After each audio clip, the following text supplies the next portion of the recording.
Let's face it, we watch Booktube because we love reading, right? We want to experience different books, we want to experience different authors. We get recommendations from each other in our beloved community, both on our channels, both on Discord channels. And it becomes a fine line between keeping the joy of reading and burning out, because there's a lot of books to get through, a lot of authors to get through, and you want to keep it fun. So I'm Nikhil with Shelf-Esteem, and these are my tips and tricks and book recommendations for getting over your reading slump.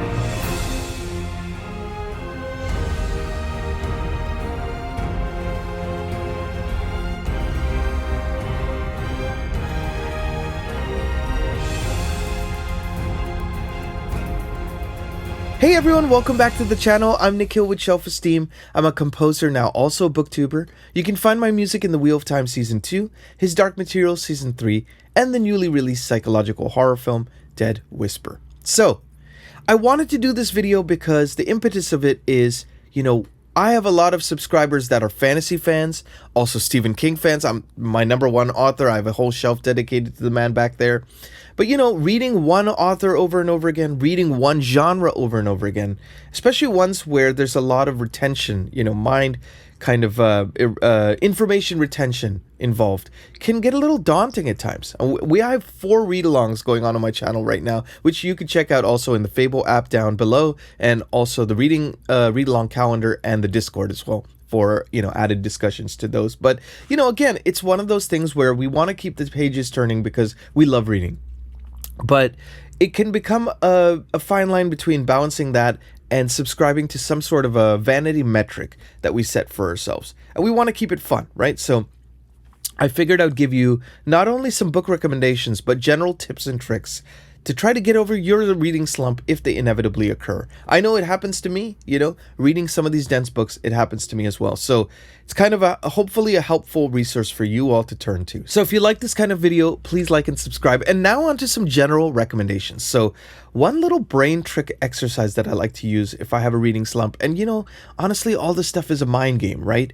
We're just kind of playing mind games with ourselves when we're trying to figure out how to keep things fun. So one thing I love to do, and try this out for yourself, let me know in the comments if you do, how it works for you, but it's worked for me very consistently. So I will sometimes, if I'm going through a reading slump, limit myself to reading only 20 minutes in one day and picking up whatever I want to pick up in that moment. And it's a spontaneous decision. Nothing about plans, nothing about anything else. And I don't even worry about whether I'm going to finish that book right at that moment, right? I'm just going to pick up whatever feels right to me. It could be a nonfiction book. It could be a small book. It could be a big book. It doesn't matter what it is. And at that point, I set a timer for 20 minutes. And at the end of those 20 minutes, no matter what, I stop reading. And I put the book away. And I go about my day. And what happens is, after a couple days of that, your brain starts to reassociate positive feelings to the joy of reading again.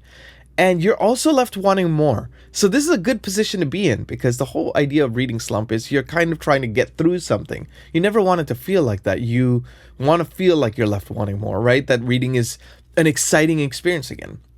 And I've found the longest it's taken me using this method to get out of a reading slump is a week, but it's usually 2 or 3 days. So that is the first recommendation I'd make as a general one. The second one is, again, as I said, Stephen King fan right here, avid fantasy reader as well. Reading one of those books one after another, it can be a little daunting, right? A lot of different world building, large cast of characters usually. And I would say with Stephen King and fantasy, it's kind of the same in that respect. There's magic systems, there's lore, there's back history, a lot of different things that you have to kind of keep in track of.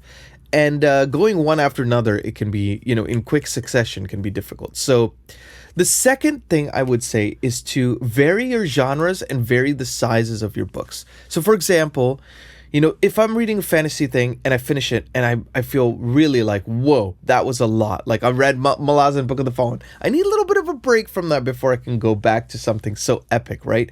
Then I'll completely switch a genre. I'll go to historical fiction, which is, I think, in some ways fantasy adjacent. I'll go to like a little thriller, something that's really small, that is kind of balancing the size. You get through it much faster, and then you go, oh, I feel re-energized. I don't feel like I'm just plodding along for hundreds and hundreds of pages, or sometimes even 1,000 pages, or whatever it is, right? So that really helps a lot. Sometimes I'll balance it with nonfiction because it is such a left turn from the stories that we love. and you can sometimes learn something new, and it helps shape your worldview. So I always say try to vary the genres if you can, and try to vary the sizes of your books. If you read 1,000 pager, try to limit it to maybe 300 pages if you could find one. And the third one I would say kind of alludes to the first one, and I would say be spontaneous. Break your TBR. Go completely in a different direction than you wanted to that month.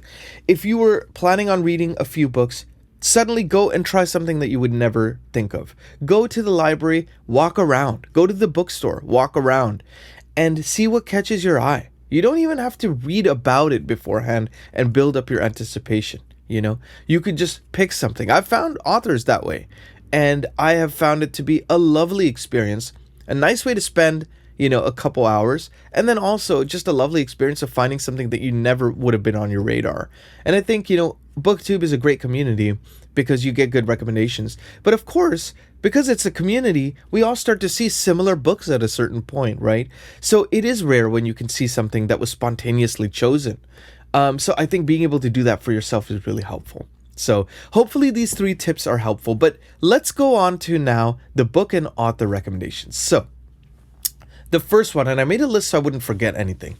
The first one I would say as a series to check out, as a slump buster, a thing that will be a nice palate cleanser between these dense series, long running series and things like that, is right now a 17-book series. Okay, hear me out. Each book is around 300 to 400 pages. It is about a wizard who lives in Chicago. It is urban fantasy, and it is called The Dresden Files by Jim Butcher. So why am I saying a 17-book series that is fantasy and has a magic system and lore would be a slump buster? Well, let me tell you. These books read incredibly fast. They have got a mystery kind of a feel. It is about a wizard who lives, like I said, in Chicago, so it's got an urban fantasy feel. It's very grounded. Harry Dresden, the first couple of books almost feel like the mystery of the week. It's very pulp fiction-y, and the lore doesn't really start to expand out until the 4th book. But I would say even then it is lore light. It's not like Brandon Sanderson's Stormlight Archive or anything like that.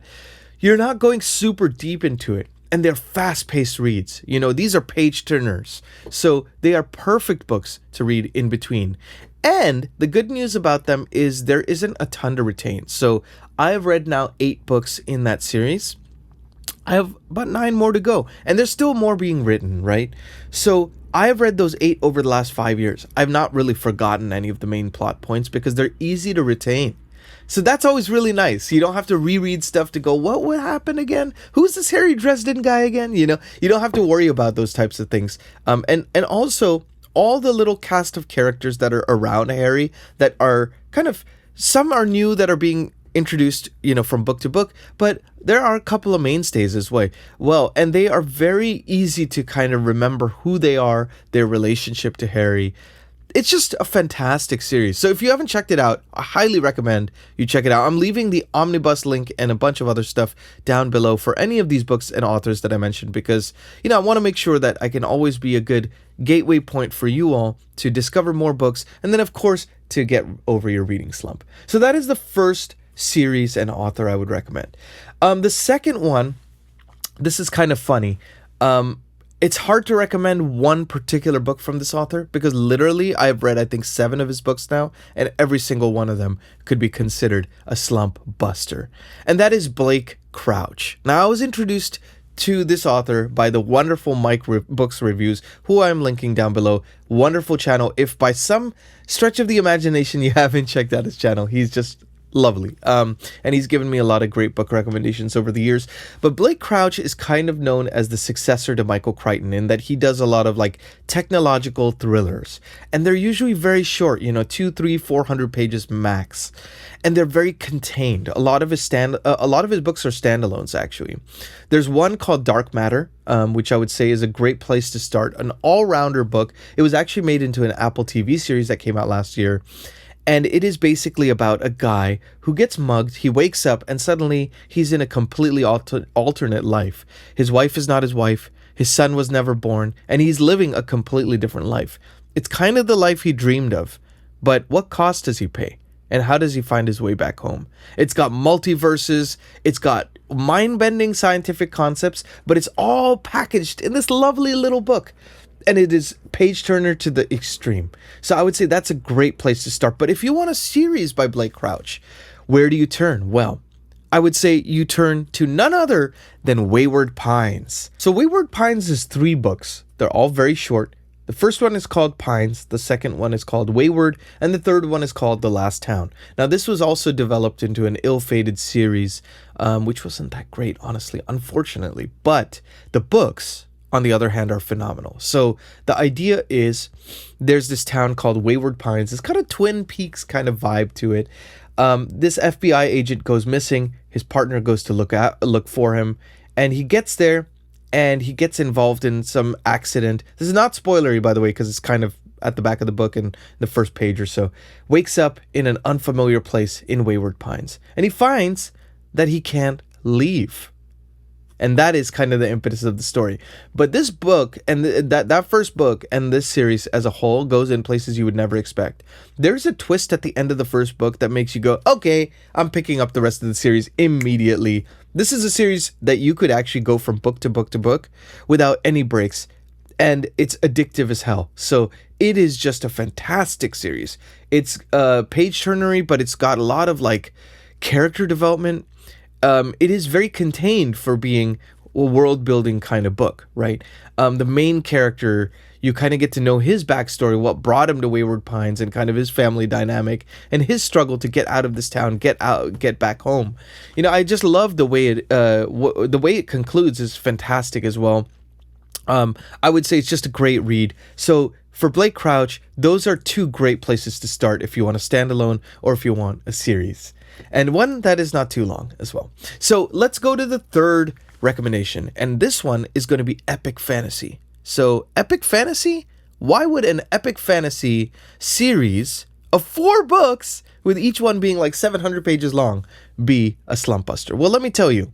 John Gwynne is one hell of a writer. That's why. And the series I'm talking about is The Faithful and the Fallen. Now, the interesting thing about the series is it plays on the good versus evil trope. Because it asks the question, what if there was a prophecy, but you didn't know who was the good and which was the evil? Well, isn't it possible that you could be misguided into thinking you are one when you're the other? You know, it's a very interesting kind of lore and world building. It's got some Norse Viking fantasy influences as well. But the interesting thing about it is very page turnery. Even with a large cast of characters, you never forget who is who. Each chapter is about 10 pages long, so you fly through this book. And a lot of the chapters end on cliffhangers. So literally, you keep the pages turning. I remember reading those books a couple years ago. I remember finishing the 3rd book, okay? 700-page chonker. I literally had the 4th book sitting next to me so that once I turned to the back cover of the 3rd book, I could immediately pick up the 4th one and start reading. Literally, that's what happened to me because it's that page turnery. The characters are explored in great detail, but in a way that feels like a thriller, a cinematic thriller. And his descriptions of everything are so visceral, you can see it like almost like it's playing like a movie in your head, which is amazing. You don't often see that, I think, in fantasy books. I think if more fantasy books were like that, it would probably be more accessible for non-fantasy fans. And I would say John Gwynne's Faithful and the Fallen series, quadrilogy, is a great place to start for fantasy fans and non-fantasy fans alike. So that is another slump buster I would mention. Now let's jump on over to another author, the one that I first alluded to in this video, my favorite author of all time, Stephen King. He has written 65 novels, short story collections, novellas, all sorts of things. So plenty of fodder for slump busters, but he also writes 1,000-page chonkers like It, The Stand. So where does one start with an author with such a behemoth of a catalog like this? I would say there's a couple great places to start. I'm going to name 3 short books and 1 long book to kind of check out. One I would say is Pet Sematary. Now this is a 400-page novel. It reads incredibly fast and it deals with the nature of grief. It is not traditionally horror in the sense of it's just about jump scares and things like that. It is about character exploration. It's like, what happens if you lose a loved one? What happens if you have the chance to see a loved one again? And what is addiction? And what is the nature of addiction? You could tell Stephen King put a little bit of his alcoholism into this book, and it's kind of explored through the main character. Fantastic. And there's just a sense of slow burn dread throughout. But it's kind of riveting from the first page, and the way everything descends into madness. It's just perfectly plotted and paced. I would say it's one of Stephen King's best paced books. There's not a sloggy chapter in the mix. So I would say if you want a great fast-paced read, this is a place to go. If you want another example of this, I would say Misery is another great place to start. Misery is about an author who writes this Misery series. He is driving in the snow, and he crashes his car, wakes up in a bed in an unfamiliar room. There's a caretaker there, and she is a huge fan of his novels. Seems like the perfect situation, right? But maybe that caretaker is slightly unstable, and maybe that caretaker doesn't want her favorite author to leave. Fantastic book. I mean, the adaptation, by the way, with Kathy Bates and James Caan, I believe, phenomenal adaptation. But you got to check out the book because it does veer in some different territory than the adaptation. And it is just, again, page turner. It's very contained. It's mainly these two characters for a lot of the book, and it's mainly that room that he's in for a lot of the book. I mean, for an author to make something like that riveting with such a contained cast of characters, such a contained location and story, is the work of a true genius, right?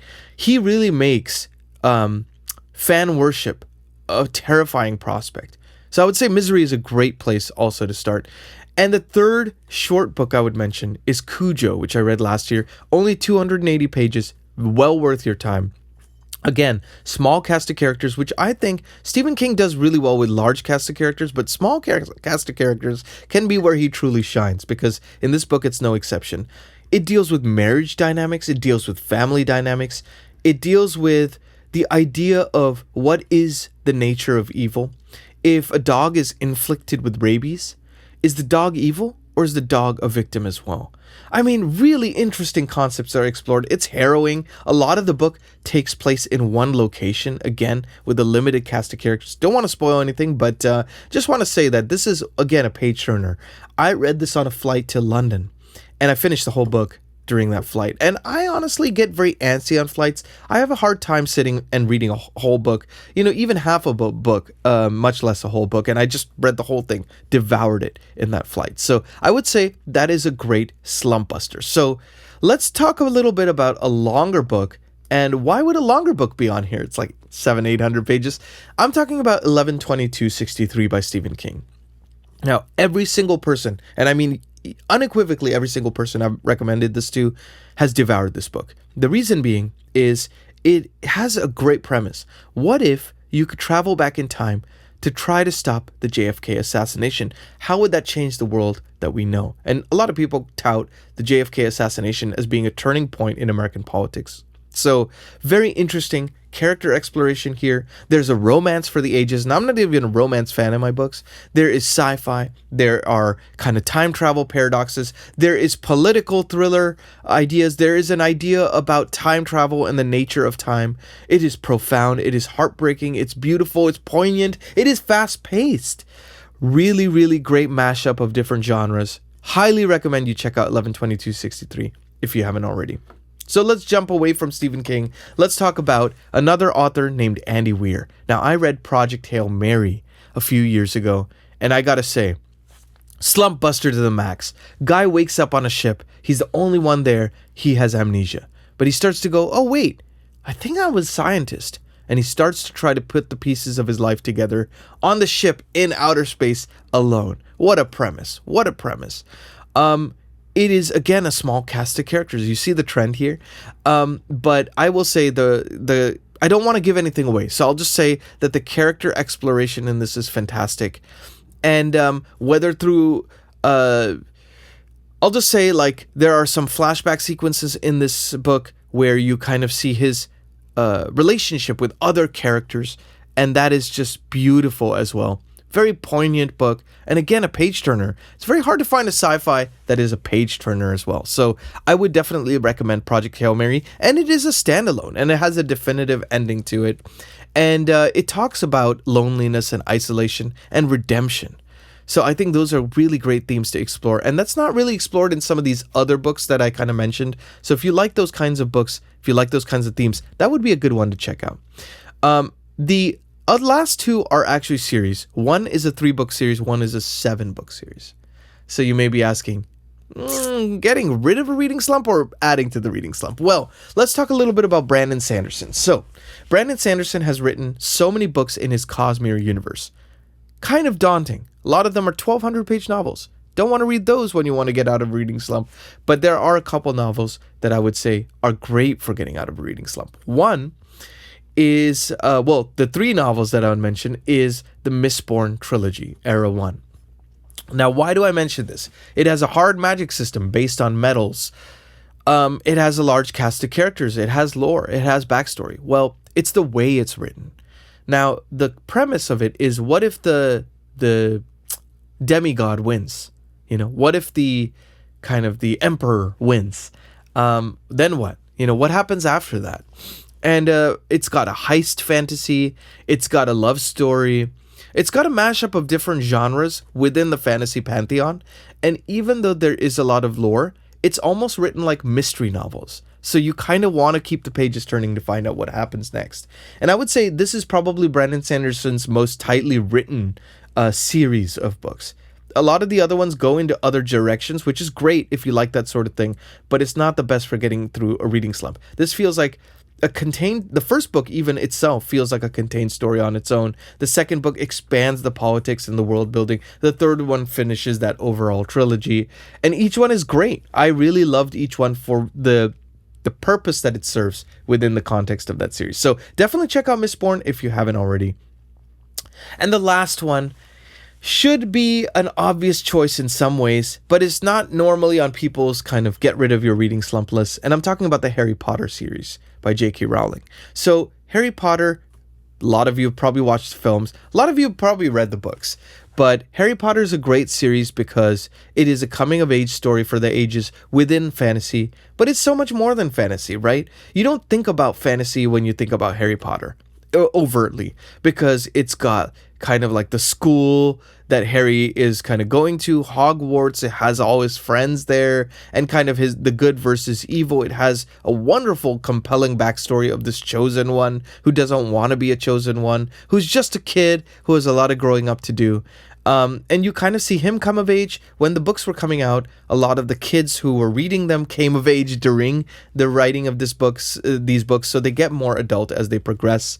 And I would say these are fantastic page turners. Again, with all the lore that J.K. Rowling introduces, there's never a sense of getting confused because our core characters are very grounded and very concrete. So I would say if you haven't checked out the series, if you've only watched the movies but you haven't read the books, these are ones that are really easy to get through. The first couple are more mystery oriented, and then the lore expands out as they often do. But the whole story is very tightly written, and there's a definitive beginning moving towards this conclusion. So highly recommend you check that out. But this was a longer video because I had a lot to talk about, you guys. I would love to know what you all think about this list. Are there any that you like on this list? Any that you hate on this list? Let me know anyways, I don't mind contrarian points of view because that's what makes this community richer, is to have differences of opinion, right? So let me know in the comments. Please like and subscribe if you haven't already. Always helps the YouTube algorithm gods push this video to the right people. And I hope this is helpful in some small way to you all as you navigate your reading TBR and try to get through any reading slumps that may inevitably pop up here and there. So I'm Nick Hill with Shelf-Esteem. Please be good to yourselves. Please be good to each other. Thank you so much for watching. Love you all, and I'll see you on the next video. Take care.